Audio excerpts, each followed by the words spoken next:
불편한 정치판에 던지는 불편 부당한 질문 황현희의 불편한 일도 4월 21일에 화요일 문을 엽니다. 자, 바로 첫 번째 순서 여의도 산지 직송 시작해 보겠습니다. 함께해 줄 두 분, 중앙일보 논설위원 강찬호 위원, 중앙일보 송국희 야당반장 두 분과 함께합니다. 어서 오십시오. 네, 안녕하세요. 안녕하십니까. 자, 오늘 산지에서 올라온 첫 번째 키워드 뭘까요? 예, 오늘은 좀 여야 할 것 없이 관심이 뜨거운 사안을 한번 다뤄보겠습니다. 네네. 오늘의 키워드는 돌아온 장동혁입니다. 아, 엄청난 키워드죠. 그렇습니다. 예, 요즘 뭐 방송만 키면, 그러니까 시사 정치 나오고 관련 있죠. 방송만 키면은 뭐 사진으로 일단 도배가 돼 있고 장동혁 대표에 대한 이야기들이 계속해서 나오고 있는데 최근에 가장 많은 관심을 좀 받으시는 것 같아요. 그렇습니다. 장동혁 예. 대표가 8박 10일간의 미국 방문 일정을 마치고 돌아왔는데 기자회견을 열었잖아요. 맞습니다. 그 방미 성과를 설명을 했는데 맞죠. 많은 분들이 성과인가? 이런 생각하시는 분들도 있으신 것 같아요. 뭐 어떤 일인지 좀 설명 좀 해주시죠. 이제 장 대표가 한국에 이제 새벽 4시에 귀국을 했습니다. 네. 그리고 어제 그 당일에 당 출입 기자들과 이제 만나서 방미 성과 등을 설명하는 기자회견을 열었는데요. 미국을 방문한 목적에 대해서 이재명 정권이 외교 참사로 인해서 지금 분위기가 안 좋다, 그런 위기 상황을 해소하기 위한 것이라고 밝히면서 미국 정부와 관계자들을 만나서 의견을 들었다. 네. 그리고 공화당 인사들과도 한 라인을 구축했다고 설명을 했습니다. 네. 그리고 시종일관 자신은 이제 국익을 중심에 두고 정당 외교에 최선을 다했다. 이재명 정부에 대해서 우려하는 미국 관계자들이 매우 많았는데 한미 동맹이 굳건함을 이제 설명을 했고, 이런 내용을 포함해서 질의응답을 포함해서 25분 정도 길게 설명을 했습니다. 성과라는 거에 대해서 이야기를 한 건데 그 성과라는 거는 다른 사람들이 평가를 해줘야 되는 게 그렇죠. 아닌가라는 그게 생각도 좀 들기도 객관적이죠. 해요. 본인이 예. 평가하는 것보다는. 근데 이제 본인의 성과라고 이야기를 하는데 많은 분들이 좀 납득하지 못한 상황. 왜 그러냐면 이제 지방선거가 바로 코앞인데 민주당 당대표는 뭐 전국을 돌아다니면서 선거 유세를 펼치고 있는데 당대표는 지금 열흘이 타이밍상 넘게 할 그리고 타이밍이야. 열흘이면은 사실 그 야당 대표가 열흘 네. 동안 이렇게 방문한 적이 거의 없잖아요. 없죠. 예. 그 야당 대표가 그래도 미국에 간다고 하면은 사실은 또 국민의힘은 야당이라지만 맨날 표방하는 게 뭐예요? 친미 보수 반공. 그래서 우리가 훨씬 미국과 친하다, 민주당에 비해서 자랑해온 정당 아닙니까? 그러면 그 당의 대표가 갔다 그러면 적어도 말입니다. 하원 의장, 그다음에 공화당, 민주당 원내 대표, 원내 총무라고 하긴 하는데 이 사람들 만나야 돼요. 미국은 알다시피 상원 의장은 부통령이기 때문에 좀 네. 다르고 하원 의장이 진짜 의회의 최고 지도자예요. 만나야 되죠.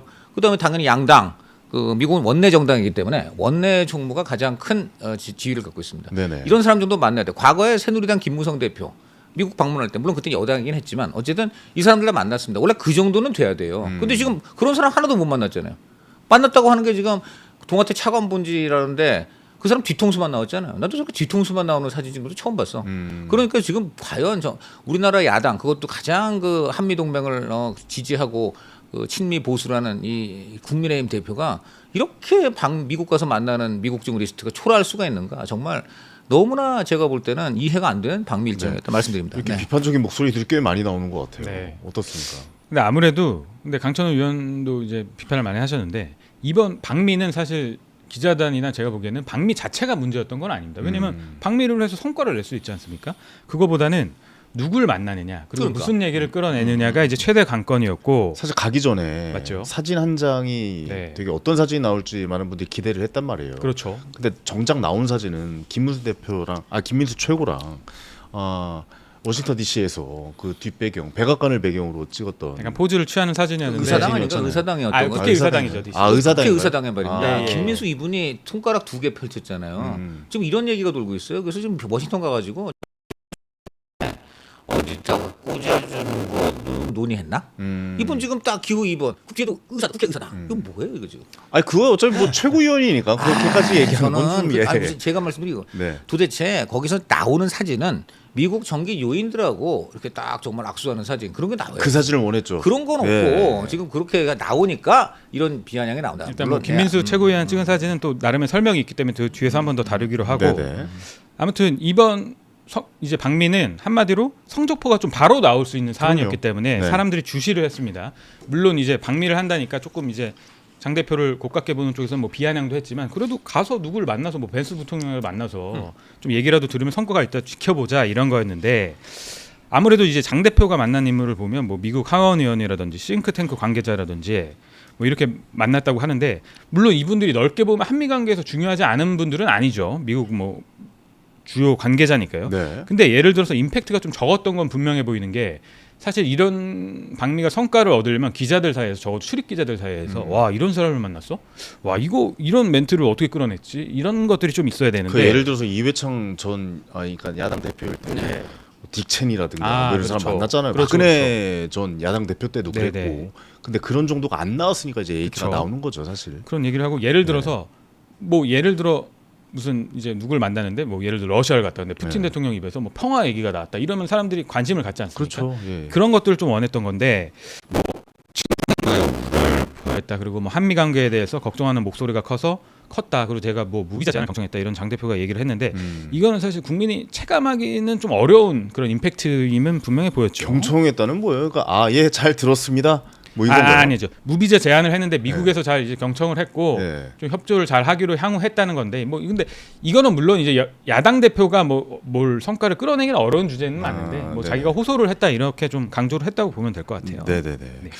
근데 이게 결국 손에 잡히는 성과는 없었다라고 이야기를 하는 게 맞는 거죠? 어떻게 보세요, 강찬호 제가 볼 위원님은? 때는 장동혁 대표가 그 국내 일정이 없다 보니까 본인의 일정을 만드는 데는 성공한 것 같아요. 그러니까 지금 별명이 장통상이라는 이름이 좀 있었잖아요. 왜냐하면 아침에 대표 일정에서 기자들한테 공지가 되는데 보통 정청래 대표 같으면 오늘 뭐 담양 방문 오후에는 어디 뭐 가서 무슨 공장에 가가지고 뭐 직접 삶의 체험 뭐 이런 것도 해야겠는데 장동혁 대표는 아침에 최고위원 회의 말고는 통상 일정, 그 다음날 통상 일정, 통상 일정밖에 없어요. 그 장통상 별명에 나온 거예요. 그런데 적어도 미국 갔으니까 일정들이 있는 거 아니에요. 자, 그러는 사이 지금 서울에서 어떤 일들이 있었습니까? 서울시장 경선 확정됐잖아요. 그 다음에 부산시장 경선 확정됐잖아요. 네. 대구 경선 2인으로 압축됐잖아요. 자, 지금 국민의힘에서 제일 중요한 세 곳, 여기서 제일 중요한 경선들이 다 마무리되거나 거의 종반전에 있는 이런 것이 다 치러졌어요. 무슨 얘기입니까? 대표가 없는 동안 이루어져 버리는 거예요. 이게 지금 국민의힘 현실이다. 예. 객관적으로 어떻습니까? 방미 성과 있다라고 봐야 되는 겁니까? 기자의 눈으로 봤을 때. 기자의 눈으로 근데 방미라는 건 사실 그러니까 무슨 얘기냐면 정말 평화로운 시기에 정말 좀 이제 국회도 이렇게 휴지기가 있거든요. 그럴 때 장 대표가 가서 이처럼 관계자들을 만나서 뭐 씨앗 뿌리듯이 어느 정도 넓게 봐서 한미 관계를 위해서 만났다고 하면 사실 그건 어느 정도 성과일 수 있을 것 같아요. 제가 미래를 보기에는. 위해, 네. 예. 하지만 지금은 이제 지방선거 50일도 남지 않은 상황이고 이런 상황에서 사실 지방선거가 50일도 안 남았다는 건 매 하루하루마다 전쟁이 벌어지는 거거든요. 이런 상황에서 이제 총사령관격인 이제 장 대표기 때문에 이제 10일가 갔냐 이런 게 좀 의문부호가 붙을 수밖에 없는 거고. 뭐 심지어 공항에서 전화가 네. 와가지고 다시 갔다라는 그렇죠. 얘기도 나오고요. 예, 예. 네. 근데 이제 예를 들어서 기자들 사이에 장 대표가 만난다고 공지를 한 건 아니기 때문에 기자들 사이에서 혹시 벤스 대통령을 만난 거 아니에요? 매우 이례적이죠. 물론 그렇죠, 야당 그렇죠. 대표를 만나준 건 이례적이긴 뭐 하지만 국무장관이라도 예. 예. 뭐 이렇게 만나는 거 아니야 이런 관측이 나는데 예를 들어서 근데 화이트 목사죠. 이제 국내에서 이름이 별로 잘 알려지지 않았는데 이분이 트럼프 대통령 영적 멘토로 좀 불리고 네. 좀 어느 정도 트럼프 대통령과 만남을 이제 주선하기도 하고 막 이런 정도 영향력이 있는 분이라 기자들 사이에서 이 목사는 좀 만날 수도 있다는 관측이 나는데 결국 만나지 못했고 그 이후로 국힘 측에서는 이제 부활절 휴가를 갔다고 들었어요. 이제 화이트 목사가 이제 부활절 휴가를 갔다. 그러면 기자들 사이에서는 이런 얘기가 나올 수밖에 없는 거죠. 아니 뻔한 부활절 휴가라는 건 이미 정해져 있는 건데 이걸 조율을 안 하고 간 건가? 이런 의문부호가 붙었는데 네. 장 대표는 물론 이제 만난 사람들에 대해서 외교 관례상 비공개로 누굴 만나서 무슨 이야기를 말했는지 얘기를 하는 건 부적절하다. 정동영 장관이 이번에 무슨 핵시설 그 얘기를 했다가 큰일 났는데 비밀을 안 지키고 그럼 미국 관계에 큰 문제가 생긴다. 나도 다양한 이제 미국 고위 관계자들도 만났지만 그걸 밝히지 않는 것뿐이다. 이렇게 밝혔습니다. 이건 좀 참고로 한번 네. 이제 이건 안 하시면 밝히는 될것 게 같습니다. 맞는 저는 좀 이해가 안 됩니다. 네. 예를 들어 지금 그런 미국 고위 관계자를 만나서 무슨 중요한 정보를 뭐 주고 받았다든지 그 만났다는 거는 밝혀도 되는 거 아니에요? 충분히 되죠. 네. 그리고 고위 관계자 중에 그거 안 밝혀야 되는 사람은 예를 들면 정보기관 쪽 사람, 그러니까 뭐 CIA 국장을 만났다든가 DNI 국장을 만났다든가 해서 한반도 상황을 브리핑 받았다. 뭐 이럴 경우는 뭐 그럴 수도 있어요. 근데 그런 게 아니잖아요. 그 나머지 다 정치인들이에요. 그 공화당의 무슨 지도자라든가 벤스 부통령이라든가 이런 사람들을 만나서 물론 만나서 한 얘기 중에는 비공개해야 될 사안이 있을 수 있어요. 근데 적어도 만나서 사진 찍는 거는 그거는 당연히 공개를 하는 게 맞는 거죠. 근데 지금 마치 말만 봐서 들어서는 굉장히 고위 관계자를 만났는데 만난 것 자체를 지금 내가 공개할 수 없다라는 거는 아니 그러면 반대로 고위 관계자 만나지도 제 고위 관계자라고 꼽을 만한 그런 높은 지위 있는 사람은 못 만나 놓고 그냥 이런 식으로 덮는 거 아니냐라고 의심을 제기할 수도 있는 거죠. 뭐 그러지 않기를 저는 바랍니다. 네. 그런데 저렇게 얘기하는 거는 저는 정말 이해가 안 된다 말씀드립니다. 장혁 대표는 좀 억울하다는 입장이죠. 직접 실제로- 만나보니까 어때요? 근데 실제로 기자회견에서도 네. 억울함을 실제로 강하게 표출을 했어요. 강하게 장 대표가. 표출했나요? 네. 오. 기자들도 한번 이제 저도 이제 현장에서 약간 놀랐는데 그러니까 예를 들어서 기자들이 질문을 할 거 아닙니까? 뭐 한라인 구축했다고 하는데 그럼 한라인 구축 그럼 어떻게 좀 언제 어떻게 할지 뭐 구체적인 성과라든지 근거가 있냐 이렇게 물으니까 장 대표가 아니 한라인 구축에 그럼 뭐 협약이라도 체결해야 되는 거냐 이런 얘기 처음 듣는다 이렇게 좀 불쾌감을 표시했고 그리고 이제 정부 관계자가 아니라 야당 대표로서 방미에서 어떤 손에 잡히는 성과를 내는 거는 사실 일정 부분 한계가 있는데 이걸 고려해서 좀 평가를 해주셔야 된다 이런 얘기도 했고 뭐 기자들 질문이 좀 잘못된 것 같다 같은 걸 계속 물어보시네요 뭐 이런 얘기도 했고 지금 저는 약조건 속에서 야당 대표로서 최대한 역할을 한 겁니다 이런 얘기를 했고 장 대표가 사실 이렇게 공개적인 자리에서 공격적인 스타일은 아니거든요 사실 근데 요즘 말을 굉장히 아꼈잖아요. 그렇죠 근데 네. 어제는 좀 다소 이제 서운함을 표출하거나 공격적인 태도를 좀 보였죠. 나한테 너무한 거 아니야? 약간 이런 느낌인가요? 뭐 약간 그런 필이죠. 그러니까 뭐냐면 이렇게까지 해 나한테 왜? 이제 약간 내가 이런 말할 수 느낌이에요. 없는 것도 많고 비공개로 거기서 노력한 것도 많고 그리고 100% 다 풀 수도 없는 상황인데 왜 이렇게 나를 몰아붙이지? 왜 잘못했다고 했지? 이런 서운함은 실제로 내비쳤습니다. 장 대표가 그래요? 어제. 예. 알겠습니다. 그래서 결국에 그 안에서 찍혔던 사진이 아까 잠깐 말씀을 드렸는데 문제가 됐는데 이게 사실 장동욱 대표의 SNS나 이런 데 올라온 건 아니고 뭐 같이 동행했던 교수가 이제 네. 허락을 안 받고 올린 건가요? 그냥 올려버린 거예요? 장 대표 어떻게 쪽 되는 거예요? 주장은 몰랐다는 겁니다. 몰랐다라는 몰랐다는 거예요? 이거 좀 배경 설명이 좀 필요한데. 아니 그러니까 그러니까 뭔가 성과에 대한 사진이 먼저 나오고 네, 이런 사진이 네. 나왔으면 그래 그러려니 하겠지만 이 사진부터 올라오고 나서 뒤에 뭔가 잡히는 성과가 안 보이기 때문에 더 논란이 커졌던 거잖아요. 그렇습니다. 네. 예. 이게 왜냐면 정치에서는 어떻게 보면 100마디 정책보다 한 마디 말이나 사진이 더 임팩트가 크거든요. 예를 들어 볼게요. 문재인 대통령이 예전에 부동산 문제 한창 터졌을 때 이제 임대 아파트를 가서 여기 4인 가족도 살겠다 이렇게 무심코 던진 멘트였는데 그게 엄청난 난리 공분을 났죠. 불렀어요. 예, 왜냐면 예. 이 좁은 집에서 10몇 평 되는 집에서 4인 가족 살라는 거야. 그리고 윤석열 대통령도 유명한 게 있죠. 총선 때 이제 마트에서 대파 이게 대파 가지고 민주당에서 총선 때 대파만 들고 흔들었어요. 사실 그 정도로 이제 한 장면이나 이게 임팩트가 큰 건데 이 김민수 최고위원이 너무 자세를 잘 잡은 거예요. 사실 이렇게 사진 잘 V 나왔어. 표시를 하면서 다리를 이렇게 살짝 들었는데 그 사진을 보고 난그 V자, 그렇죠. V자가. 근데 국민의힘 의원들도 이제 공분을 한 겁니다. 네. 이제 저희 후배가 이제 취재를 단독으로 한 건데 국민의힘 의원들이 하는 단체 텔레그램 방에서 이런 얘기가 나왔어요. 김미애 의원이 이거 AI 아니냐? 이거 어떻게 이럴 수도 있냐? 합성이냐? 대파 이거 윤석열 대통령 때 잊은 거냐? 이렇게 올렸고 한기호 의원도 되게 좀 점잖은 분이거든요. 한기호 의원이 이거 AI고 합성 사진이면 대변인실 뭐 합니까? 조치하세요. 이렇게 느낌표까지 쓰면서 이렇게 의원들이 문제를 제기했고 의원들도 믿지 못하겠다라는 거잖아요. 어떻게 그러니까 보면 사실 좀 분노를 한 거죠. 지금 선거 때 한 표가 아쉽고 한데 이거 사실 사진에 이제 장 대표는 물론 저희 당직자가 촬영한 것도 아니고 공개한 것도 아닌데 이게 좀 당혹스럽다. 왜냐면 이런 사진들이 그거는 일순간에 몇 초 만에 이제 찍은 사진일 뿐인데 박민성과 전체를 넘는 거는 좀 부적절하다. 이렇게 좀 안타까워했지만 네. 의원들 입장에서는 이게 선거에 표 한 표가 아쉬운데 이 사진은 계속 돌 거라는 이제 불안감에 언습을 한 거죠. 실제로 유튜브라든지 이런 데서 이런 걸 민주당에서 막 계속 공격하지 않습니까? 이 사진으로. 왜냐면 임팩트가 워낙 크기 때문에. 그런 차원이라고 보시면 될 것 같습니다. 알겠습니다. 무엇보다 결국 선거를 앞두고 있어서 논란이 커진 건데 장 대표가 자리를 비운 뒤에 당 상황을 보면 출국 뒤에 한동훈 전 대표 뭐 북각 출마 선언했고요. 네, 네. 그러니까 굉장히 좀 빠르게 돌아갔어요. 그러니까 대구에서 주호영 의원이나 이준석의 컷오프 문제 여전히 이제 해결이 안 된 상황. 네. 그러니까 대구는 이제 결선 2명이 올라간 결선 상황. 올라간 것이 이제 그 경선이 좁혀진 것이 서울시장도 확정됐고요. 확정이 네, 됐고 네. 굉장히 긴박하게 돌아갔던 그렇죠. 상황이었다는 그렇죠. 거죠. 네. 근데 그런 부분에 이제 너무 오랜 기간 자리를 비웠으니까 여기에 또 문제가 있지 않을까라는 생각도 들어요. 아무래도요. 예. 그 10일 동안 자리를 비웠으면 이제 물론 이제 경선 일정은 진행이 됐죠. 근데 그 사이에 이제 국민의힘 입장에서 좀 타격이 되는 사건들은 많이 벌어졌어요. 예를 들어 한동훈 대표가 이제 부산 북갑에 출마를 했죠. 그건 네. 국민의힘 이제 지도부 입장에서는 좀 타격이 되는 사건입니다. 그리고 민주당이나 저쪽에서도 이제 하정우 수석이 나온다 만다 하면서 이제 들끓어 올랐죠. 그리고 뭐 조국 대표도 뭐 출마지를 정했고요. 막 이런 상황이 벌어졌는데 정작 당에서 좀 해결돼야 되는 사안은 제자리 걸음이에요. 네. 물론 뭐 추경호 의원 그리고 유영아 의원이 2파전으로 좁혀졌다고는 하지만 가장 중요한 지금 주호영 자기는 이제 무소속으로 출마하겠다는 의지를 접지 않고 있고 네. 그리고 대구시장도 마찬가지로 부산 북갑도 지금 공천이 뭐 할 거냐 말 거냐 뭐 지금 3파전으로 갈 거냐가 확실히 정리가 안 됐어요. 10일 동안 돌아왔는데 아니 그러니까 오히려 이게 문제가 해결이 되기는커녕 돌아오자마자 문제 하나 더 만들었잖아요. 전종호 그렇습니다. 의원 뭐 진종호, 징계하겠다. 진종호, 네. 진종호 네, 죄송합니다. 네. 진종호 의원 한동훈 전 대표 지원 유세나 이런 거 하면은 네. 제재하겠다. 무슨 네. 뭐 이런 얘기가 또 나오잖아요. 그것도 직접- 당무감사였는데 네, 오늘 네. 아침 진종호 의원하고 통화를 잠깐 했습니다. 네네네. 진종호 의원은 아시다시피 사격 통화하셨어요? 네, 사격 챔피언 금메달리스트 출신 아니겠습니까? 예.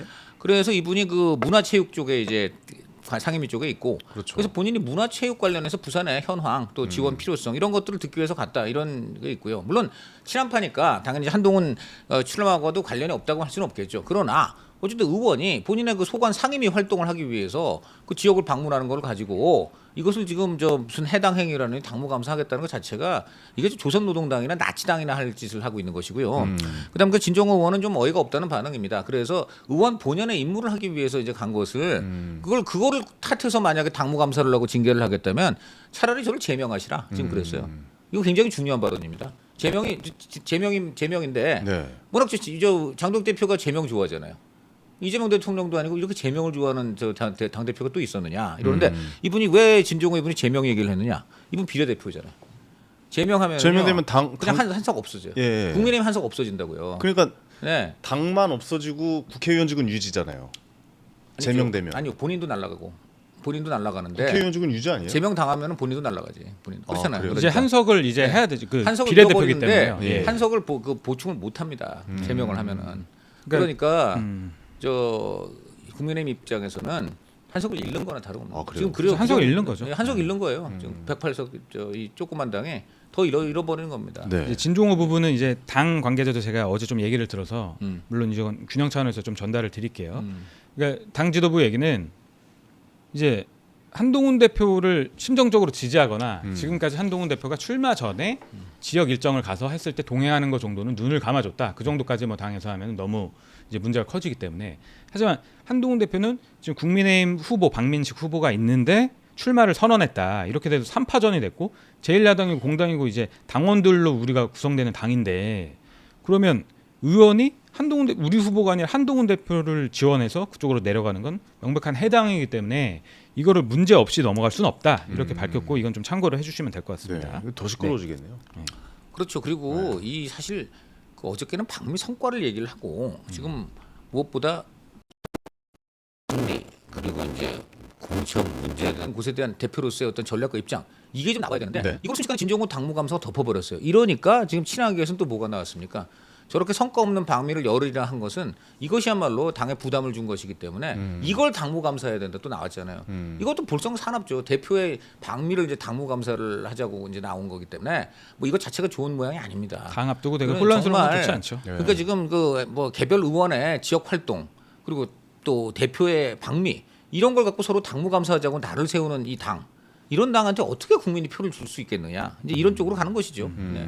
알겠습니다. 민주당에서도 정청원 대표 등이 뭐 대표의 방미를 좀 비판을 했죠. 예, 강하게 네네. 비판을 했죠. 네네. 그러니까 이제 어제 정청래 대표가 보령에서 최고위를 열었습니다. 보령이라고 하면 장동혁 대표 지역구죠. 보령서천 그쪽이.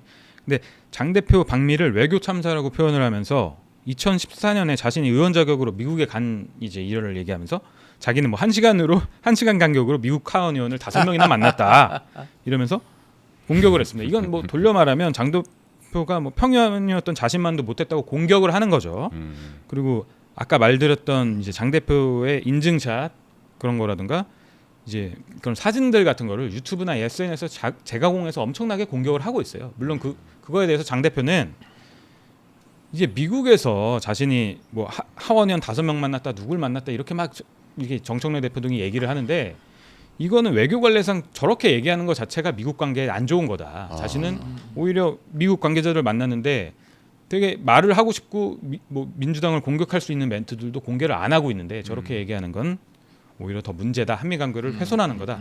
이런 게 장 대표 측 입장입니다. 알겠습니다. 근데 뭐 논란이 많았죠. 뭐 또 뭐 비즈니스 클래스를 탔는지 뭐 퍼스트를 탔는지. 근데 퍼스트 클래스는 실제로 타지 않았다고 제가 그러니까요. 확인했는데 그런 네, 얘기도 네. 막 나오고 하여튼 일거수일투족이 다 문제화가 되니까 지금 논란이 커졌죠. 예, 시끌시끌해지고 좀 논란이 커지고 있는 분인데 전체적으로 총평 한 말씀 해주시죠. 사실 장동혁 대표가 그러면 왜 이렇게 지금 타방에서 욕을 먹고 지금 또 지지해주는 의원도 거의 없는 상황인데 본인의 행보를 계속하느냐? 네. 이게 다들 궁금하실 텐데 한마디로 짠물 당원들 때문이다 이렇게 말씀드릴 수 있는데 지금 국민의힘이 지지율이 이제 전국적으로 바닥을 치면 대개 10몇 프로 정도 나, 15%에서 20% 정도 나와요. 장동혁 대표는 아마 이제 요게 본인을 지지하는 윤 어게인 세력이다 아마 이렇게 보는 것 같고요. 네. 그런데 이분들은요, 이거 전 국민 중에 그렇단 말이에요. 자, 그럼 전 국민이 아니고 당원으로 이걸 축소시키면 비율은 2배 정도 늘 겁니다. 그러면 30-40%. 그런데 이분들이 만약에 장동혁 대표의 가장 지금 회심의 반전 카드는 지방선거 끝난 다음에 당원 전체한테 신임 투표를 묻겠다는 거예요. 지금. 재신임 투표죠. 이걸 사실은 선거 패배면 그날로 원래 짐 싸야 됩니다. 대표들이 다 그랬어요. 근데 이 경우 굉장히 특이해요. 지금 장 대표가 연임을 지금 계속해서 나는 당원들의 신임을 물어가지고 진퇴를 결정하겠다. 이럴 가능성이 크다는 얘기예요. 그러면 지금 당원 투표에 걸면 어떻게 되느냐? 아까 말한 대로 한 30% 정도 되는 이 짠물 당원들이 이분들은 다 투표를 해. 그리고 고관여층이 아닌 중도 보수적인 분들은 별로 투표를 안 해. 그러면 이분들의 비중은 또 절반 이상으로 치솟습니다. 그러니까 다시 그러니까 2배로 치솟는 거예요. 그렇게 되니까는 50-60%가 무난히 장동혁 재신임 이런 쪽으로 돼서 본인이 계속 갈 수 있다. 근데 버틸 수 있을까요? 이렇게 되는 거예요. 그런데 지금 사실은 네. 민주당도 지켜봐야죠. 비슷합니다. 네. 민주당도 지금 이거는 봐야죠, 소위 진짜. 개딸이라는 분들 네. 이번에 경기도지사 보세요. 경기도 현안 아무것도 얘기 안 하고 오로지 검찰 개혁만 했지 추미애 이런 분이 되잖아요. 이거는 지금 지방 행정 책임자가 아니고 이념 이런 걸 갖고 지금 뽑은 거예요. 그러니까 근데- 지금 말하면 이런 분들이 두 당을 지배하고 있기 때문에 네. 장동혁 대표가 과거와는 달리 선거에서 패배를 해도 그래도 그냥 나는 갈 수 있다. 라는 희한한 논리가 나오는데 좀 이제 이거 쉽지 않을 진짜 것 지금 같은데요. 정당 기존의 초식을 뭐 무너뜨린다 이런 해석이 있는 그래서 것 지금 같은데. 이게 이 양당이 아니 말입니다. 왜 쉽지 않냐면 이건 이제 지방선거고 다음에 이제 총선이잖아요. 뭐 총선을 앞두고 있으면 당장 그 국민의힘 내부에 있는 의원들이 자기가 영향이 이익이 걸려있기 끼치는 때문에. 이제 내 이익과 결부되어 있는 상황이기 때문에 만약 이번 선거가 막 결과가 좋지 않다면 이거는 쉽게 그냥 지켜볼 입장은 아닌 것 같은데요. 이제는. 장동혁 대표는 그렇게 얘기하겠죠. 괜히 전륜선언하고 괜히 한동훈하고 우리가 확실하게 싸우지도 않고 이러다 보니까 진 거다 아마 또 이렇게 하겠죠. 아까도 했는데 지금 가장 큰 문제는 내 탓 아니다. 민주당도 그렇고 이 당도 네. 그렇고 하여간 너무 좀 극단적인 분들이 어떤 그 소수의 극단적인 분들이 당론을 좌지우지하고 이런 문제가 있고 또 하나는 강성 유튜버 존재입니다. 민주당은 아시다시피 김어준 그리고 이쪽은 뭐 고성국이라든가 몇 명 있잖아요. 이런 분들이 아주 강력하게 그 극단적인 성향의 강경 당원들을 계속 선동을 하는 거예요. 그러니까 이런 분들이 계속해서 당론이나 정책을 좌지우지하고 있다. 이게 그래서 지금 앞으로 우리나라 정당 정치, 네. 민주 정치 큰 지금 문제점이 네. 되고 있다 이렇게 말씀을 드립니다. 이제 그만 얘기해 주세요. 네, 제가 문제죠. 네, 박준준 알겠습니다. 시장님 내가 모셔야 문제잖아. 내가 문제. 소식들 산지직송으로 빠르게 훑어봤습니다. 2부 불편한 인터뷰에서는요. 6.3 지방선거 부산시장 선거에서 3선에 도전하는 박형준 시장님 만나봅니다. 여러분 궁금한 질문들 있으시면 바로 실시간 채팅창에 남겨주시기 바랍니다. 저희가 직접 질문해 드리도록 하겠습니다. 저희는 1분 뒤에 다시 찾아오겠습니다.